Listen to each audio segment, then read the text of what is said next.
Beleza, pessoal, vamos aqui para mais uma edição do Swish TV Show, seu programa diário sobre NBA aqui no YouTube. Quem fala com vocês é o Luiz Fernando, muito bom ter você aqui nessa sexta-feira, dia 18 de julho, né? Sextou, hein? Sextou. E vambora, né, cara? Bora pra edição de hoje. Vamos falar sobre Summer League, vamos falar sobre Damian Lillard voltando para o Portland Trail Blazers, né, o comeback de Damian Lillard, falar sobre Jonathan Kuminga, falar sobre a aposentadoria do LeBron. Rapaz, muita coisa pra gente falar hoje. Antes só peço para que você deixe seu like, que é importante, se inscreva no canal, compartilhe o conteúdo, que ajuda bastante também na difusão, né, aqui do canal. E vambora, né, cara? Roda a vinheta e vamos começar a edição de hoje do Swish TV Show. Beleza, turma. Vamos começar falando sobre Summer League. Estamos aí caminhando pro final da Summer League, né? No domingo nós já teremos aí a finaleira da Summer League. Amanhã vão rolar as semifinais, que serão entre Thunder e Charlotte e Kings e Raptors, se não me engano. Se não me engano, essas serão as semifinais. Obviamente, estou torcendo para o gigante copar essa Summer League. Ah, Luiz, mas é Summer League. Irmão, tem que ganhar. Foda-se. Agora que eu senti o sabor do título, o sabor da conquista, eu quero ganhar sempre. Eu quero que o Thunder ganhe tudo. Ah, é Summer League, tem que ganhar. Ah, D-League, tem que ganhar D-League. Ah, Copa da NBA, tem que ganhar a Copa da NBA. Tem que ganhar, porra. Pô, tem que ser campeão, tem que ser campeão. Vamos pra cima, Tandãos. Vamos pra cima, Tandão. Enfim.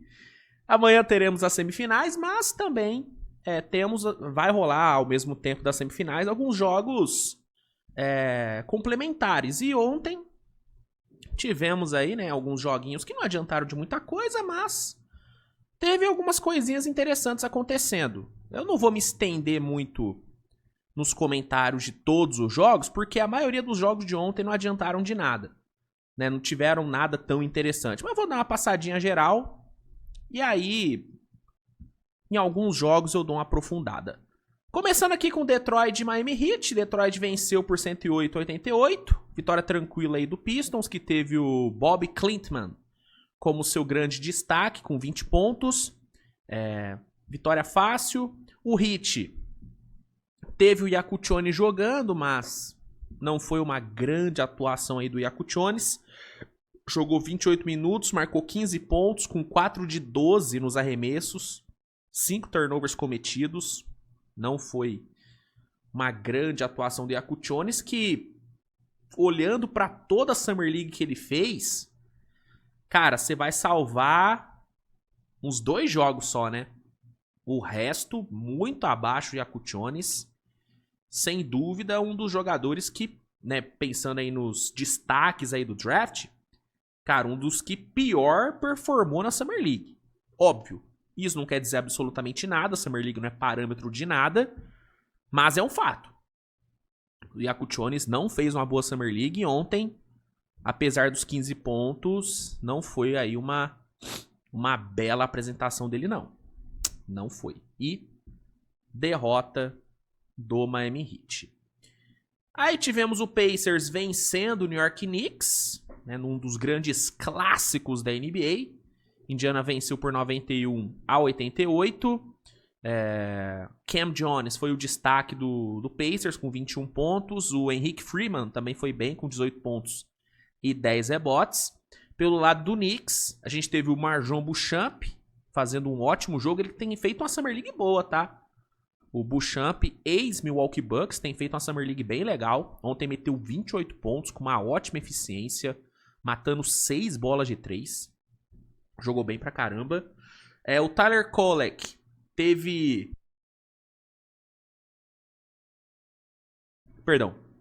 teve muita dificuldade com o arremesso dele pra 3. Ficou 0 de 6 no perímetro.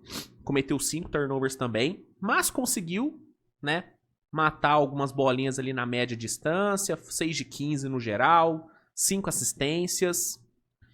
Não foi um jogo maravilhoso, mas também não foi um jogo muito ruim, não. Tyler Kolek, que é um menino que eu acho que merece ter mais minutos nessa temporada lá no Knicks, né? Tomara que o Mike Brown aproveite melhor o Tyler Kolek, coisa que o Thibodeau não fez na última temporada. Aí Atlanta venceu o Memphis por 92-88. Tivemos Azanil em quadra ontem. Fez um jogo ok. 14 pontos, 8 rebotes, 2 steals, 2 tocos. Jogo bem completo do Azanil.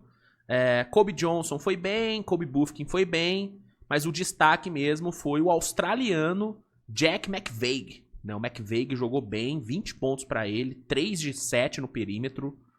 Importantíssimo aí para a vitória de Atlanta. Pra cima de um Memphis que teve Didi Jackson em quadra, Cam Spencer, mas não conseguiu vencer, né? Didi Jackson fez um jogo medião, assim como Cam Spencer. O Jalen Wells não jogou, né? Cedric Curry também nem pisou em quadra nessa Summer League.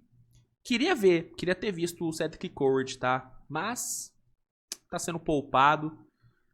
A gente só deve ver ele em ação mesmo na pré-temporada, né? Moleque que eu tenho expectativa boa, acho ele um jogador bem bom. E é importante lembrar que Memphis subiu no draft para pegar ele, né? Então existe aí uma pressãozinha aí em cima do Cedric Curry. Boa vitória de Atlanta, boa atuação aí do McVeigh. Aí tivemos o Charlotte passando o carro em cima do Spurs. O Charlotte que vai ser o adversário do Thunder na semifinal de amanhã. Venceu por 106-81. Com o Knippel teve mais um bom jogo. Ele que teve um início meio ruim de Summer League. Nos últimos jogos, cara, ele vem apresentando um basquete bem bom, bem sólido. Ontem, atuação completa do Knippel. Pontuou, armou, matou bola de fora, matou bola na média distância, defendeu bem. Joguinho completo, 19 pontos, 5 rebotes, 6 assistências, 2 steals, 3 de 8 no perímetro. Uma ótima atuação do Knippel, que é um jogador que eu gosto bastante. Tá? Eu acho que o Hornets fez uma ótima escolha pegando ele na 4. É um cara pronto para jogar. É um cara pronto para impactar no dia 1. E nos últimos jogos a gente vem vendo isso. Mostrando muita maturidade, muita tranquilidade em quadra. Jogador bom. Jogador bem bom. E ontem foi o grande destaque de Charlotte. O Kalkbrenner não teve uma grande atuação. Marcou 14 pontos, pegou 5 rebotes, mas... marcou 9 pontos, perdão. Confundi com o plus-minus dele. Bom plus-minus, inclusive. Então, um jogo... ok, KJ Simpson foi bem, 19 pontos para ele com 6 assistências, mas o destaque foi realmente o Knippel. Ótimo jogo aí da cria de Duke. Pelo lado do Spurs, destaque para o ótimo jogo ofensivo do Carter Bryant. O Carter Bryant que tem se destacado muito na defesa nessa Summer League. Ontem o ataque dele foi o que apareceu, né? 4 de 6 no perímetro, ótima eficiência, confiante nos arremessos. Gostei muito, cara. Gostei muito mesmo do que eu vi dele no ataque. De longe, o melhor jogo dele na parte ofensiva nessa Summer League. Ofensivamente foi o melhor jogo dele, mas não foi o suficiente, né? David Jones Garcia teve um jogo bem abaixo, talvez o pior jogo dele na Summer League até aqui. Ele que, na minha opinião, é um dos favoritos a ser MVP da Summer League, tá? Ontem acabou que ele não foi muito bem. Riley Minix, que decidiu o jogo contra o Utah, ontem também não foi nada bem. E o resto, tu não tem muito o que falar. Dylan Harper não jogou, não deve mais jogar também. E é isso. Vitória de Charlotte, vitória tranquila do abelhudo Charlotte Hornets. Aí na sequência tivemos o Blazers de Hansen Young vencendo mais um jogo. Bateu o Houston por 102-83.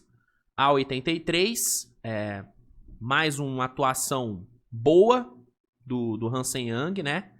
8 pontos, 8 rebotes, 5 assistências, 3 tocos. Uma atuação sólida, né? Achando bons passes, né? Armando bem o time ali, né? No pivô.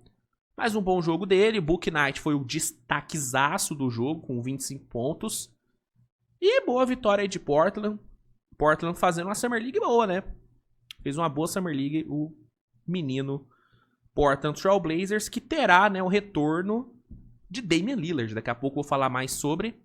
Mas até na entrevista ontem, o Hansen Young meio que falou sobre a volta do Lillard, metendo aqui, né, o It's Dame Time e tal. Foi mó legal. Hansen Young é carisma demais, viu? Se tem uma coisa que não falta no Hansen Young, é carisma.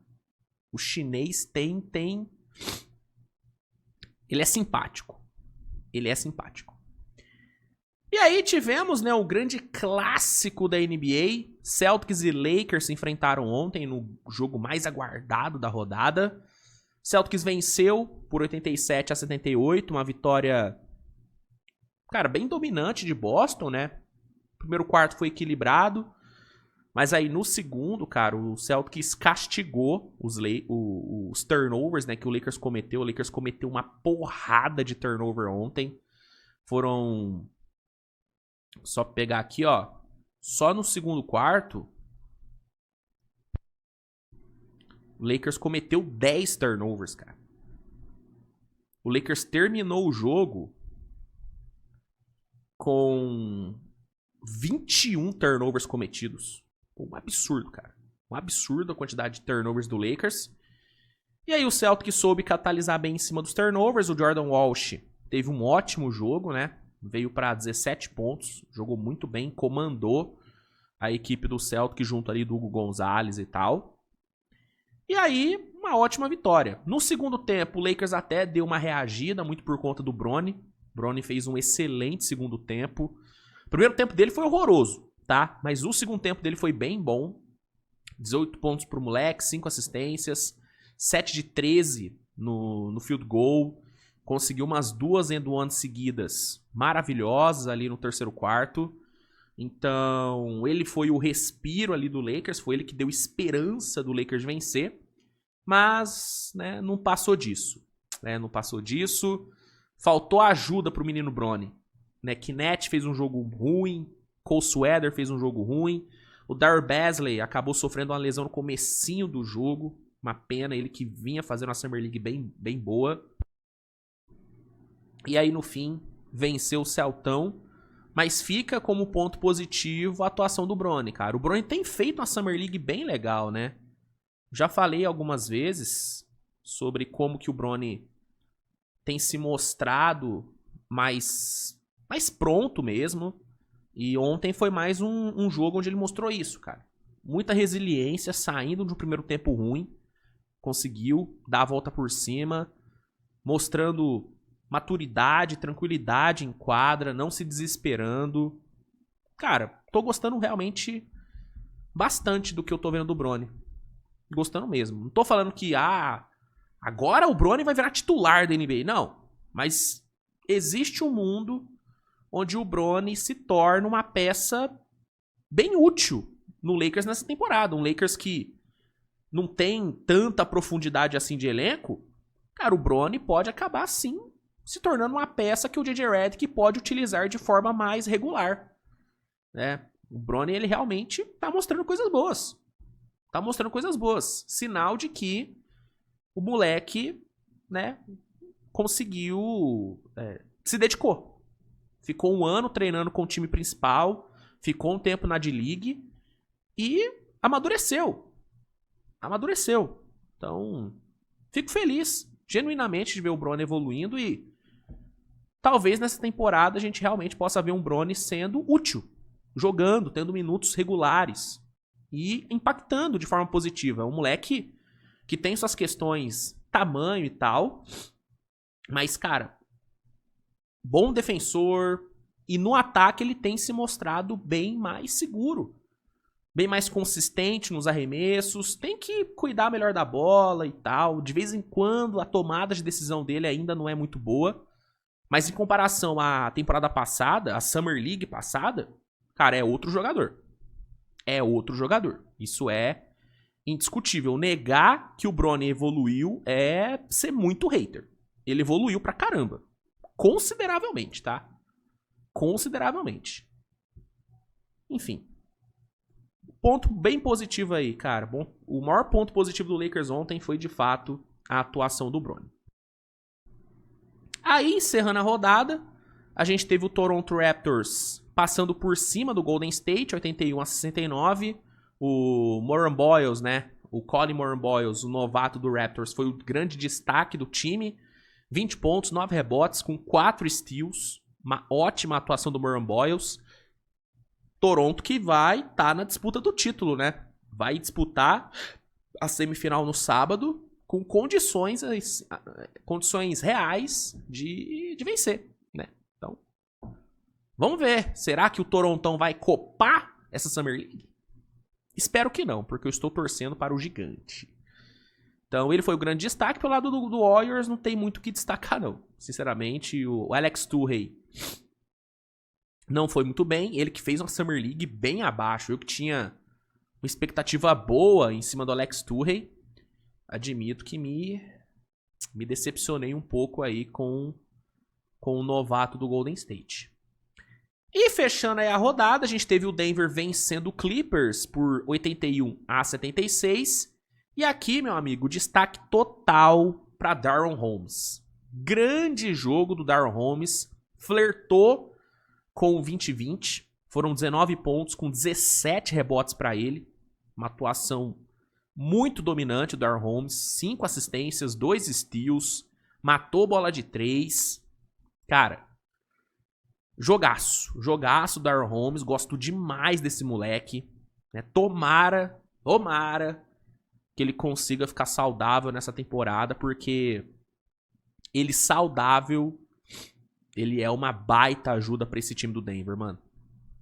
O Denver que conseguiu adicionar ainda mais profundidade, né? Ainda mais não, né? Conseguiu adicionar profundidade, porque não tinha.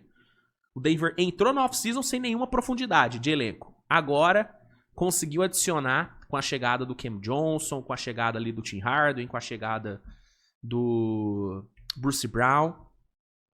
Valanciunas também. E o Darren Holmes é mais um cara pra esticar essa rotação, pra ser mais uma opção pra rodar com o Jokic, com o Valanciunas. É um cara que pode jogar tanto na 5 como na 4. Então é uma peça bem legal aí que o Denver vai ter à disposição. E tomara que ele consiga ficar saudável. Porque potencial ele tem, mano. Potencial não falta pro menino Darren Holmes. Tá bom? Então, sobre a rodada de ontem da Summer League, era isso. Acho que não tem muito mais o que acrescentar. Vamos então dar uma passadinha pelas notícias do dia, né? Deixa eu só ver se saiu alguma coisa aqui de última hora. Deixa eu ver. Não saiu mais nada, então vamos lá para as notícias, começando, né, com a grande notícia. Tem como não comentar, a volta de Damian Lillard. Ontem eu já fiz vídeo falando sobre o comeback do Damian Lillard pro Blazers, mas reforçando e só para não deixar passar em branco aqui no Switch TV Show, Damian Lillard voltou. A Charania soltou ontem a informação que o Damian Lillard assinou um contrato de 3 anos com o Blazers no valor de $42 milhões. Né, ele vai ter uma player option no último ano e vai ter uma cláusula de no trade. Então, basicamente é um contrato para ele se aposentar em Portland. Quando você olha para o formato do contrato e vê a idade dele e a questão, né, da lesão que ele sofreu, cara, isso aí dá toda a pinta de que realmente ele assinou a sua aposentadoria em Portland. É isso. É um contrato de aposentadoria. Vai finalizar a sua trajetória onde tudo começou. Né? O bom filho a casa torna. Né? E, cara, é igual eu falei ontem. Você pode questionar se, será que financeiramente é uma boa pro Blazers investir esse dinheiro num cara de 35 anos que vai ficar uma temporada inteira fora, se recuperando de uma lesão de Aquiles. Pô, será que é uma boa? Será que enquadra? Vai funcionar? Tendo o Holiday, tendo o Scoots, tendo o Sharp, tendo agora o Damian Lillard. Não é muita gente na armação, não é excesso de guards. Beleza, você pode questionar essas coisas e tudo. Acho que é válido questionar. Mas, na minha opinião, cara, toda essa análise, ela fica em segundo plano. Porque o que importa mesmo e o que motivou esse contrato ser assinado não foi dinheiro, não foi encaixe, foi emoção, cara. Foi emoção. Foi um contrato assinado na base da emoção. O Blazers ofereceu esse contrato pro Lillard na base da emoção e o Lillard assinou na base da emoção também. Porque se fosse pra ser racional, o Blazers não ia oferecer esse contrato pro Lillard. Não ia. Um time com uma base jovem assinar por 3 anos com um cara de 35 anos voltando de uma lesão de Aquiles não é racional. Mesma coisa o Lillard. Assinar com o Blazers, um time que não vai dar a chance pra ele de ser campeão, pelo menos nos próximos 2, 3 anos, né? Um time onde já tem muito jogador pra posição dele, sendo que ele tinha outras opções melhores, oferecendo até mais dinheiro, porque a informação é que Boston e Minnesota estavam muito interessados no Lillard. E outras equipes estavam oferecendo uma mid-level completa pro Lillard, que é mais do que ele vai ganhar em Portland. E times com mais condições de brigar por título. Pô, Minnesota, Boston, são 2 times que, se o Lillard vai, cara, em 26, 27, quando ele voltasse de lesão, ele ia disputar título. Ele ia disputar título, né? Então, racionalmente, não fazia sentido essa contratação acontecer. Mas foi na base da emoção. Foi o Lillard querendo voltar pra casa, ficar perto da família, ficar num lugar onde ele é completamente amado, né? E o Blazers de querer o seu filho de volta. De permitir com que o maior jogador da sua história encerre sua carreira lá. E sim, o Damian Lillard é o maior jogador da história do Blazers. O Clyde Drexler é enorme, é gigante. Mas o Damian Lillard, ele é maior do que o Clyde. Ele é maior. No Blazers, ele é maior. Ele lidera o Blazers em basicamente todas as estatísticas possíveis. Entendeu? E é um cara que mostrou uma lealdade com o Blazers absurda. Ah, Luiz, mas ele saiu, ele foi pro Bucks. De fato, mas depois de anos e anos carregando esse time nas costas. Com a diretoria negligenciando reforços, com ele pedindo reforço e não vindo. Ele ficou anos nessa. Anos. Levou o time pra final de conferência. Entende? Protagonizou talvez o lance mais marcante da história do Blazers, que é aquela bola de 3 contra o Thunder, que me dói até hoje, admito, né? Maldito Paul George. Por que não contestou direito, Paul George? Porra! Desculpa, me exaltei. Fiquei nervoso, desculpa. Porra, Paul George. Pô, marcaçãozinha de merda do Paul George também. Enfim, se é o cara o show, o Damian Lillard não metia aquela bola. Se é o Caruso ali, ele não matava aquela bola. Mas enfim, jamais saberemos. Então assim, o Dame, ele é o maior jogador da franquia. É o maior. E o Blazers quis que esse ídolo, encerrasse a carreira lá. Né? Então, se vai dar certo ou não em quadra, sinceramente, pouco importa. Pouco importa. Entendeu? O importante pra Portland e pro Lillard é essa união acontecer. Entendeu? E o que prova que o Blazers tá pouco se fudendo se o Lillard vai ou não funcionar é que eles deram a cláusula de no trade pro Lillard. É uma prova de que o Blazers pegou ele pra ele se aposentar lá mesmo. Entendeu? Então, assim... Ah, Luiz, pô, burrice por parte do Lillard. Nossa, abandonou a chance de ser campeão. Covarde. Beleza, você pode argumentar isso, mas eu prefiro acreditar E eu prefiro olhar pra isso como uma prova de amor, mano. Não tem aquela música Não Existe Amor em SP? Nesse caso, é uma prova de que ainda existe amor na NBA. Ainda existe amor na NBA, mano. NBA são negócios? São, mas não são só negócios. De vez em quando, a NBA também é paixão. E nesse caso é isso. É uma prova de amor, mano. É uma prova de amor, uma prova de amor. Acho bonito pra caralho, mano. Acho realmente bonito pra caralho e torço muito, mano, pra que o Lillard se recupere logo e torço pra que ele consiga ter um final jogando bem, né?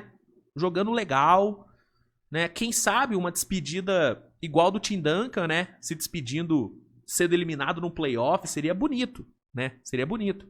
E acho que pode acontecer, porque a base do Blazers é uma base bem boa.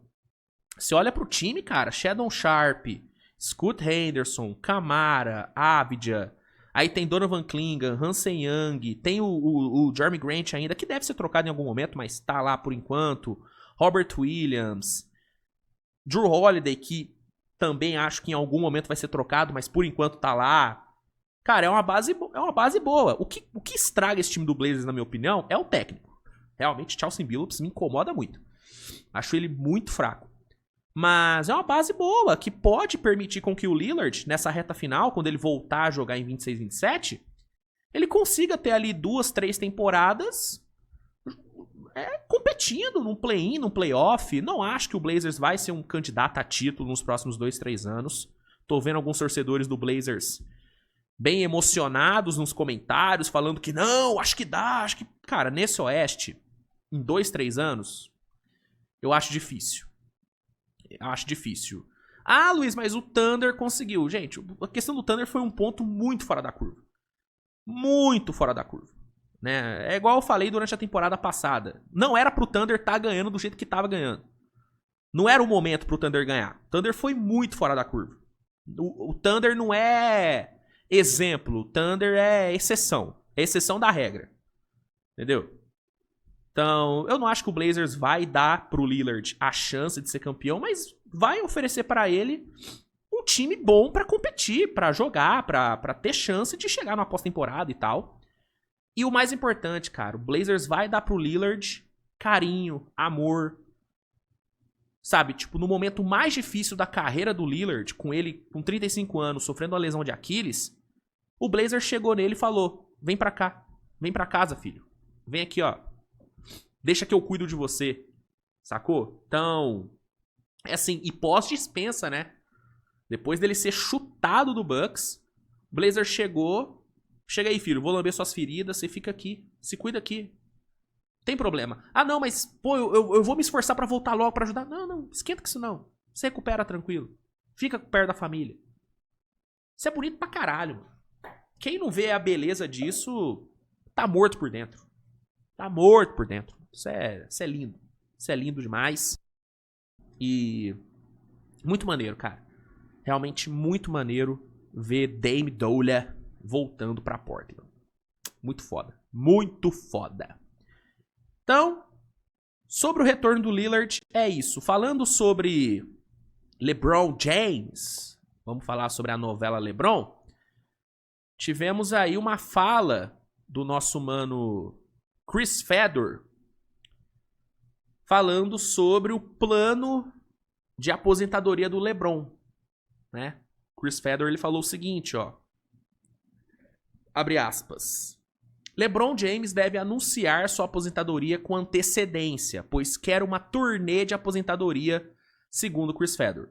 Ele gostaria do reconhecimento, das cerimônias e da celebração de sua carreira em toda a liga, em vez de se aposentar silenciosamente em uma off-season. Então, o Chris Fedor, ele meio que confirma que o LeBron, ele não vai se aposentar do nada, né? O LeBron, ele vai dar o aviso prévio, né? Ele vai dar o aviso prévio. Então, a gente pode considerar que, se por acaso começar a temporada e o LeBron não tiver falado ainda sobre a aposentadoria, é sinal de que ele não vai se aposentar no fim dessa temporada. Porque quando ele for se aposentar, ele vai avisar antes pra ter toda a comoção, pra ter toda a mídia, né, cobrindo a última temporada dele.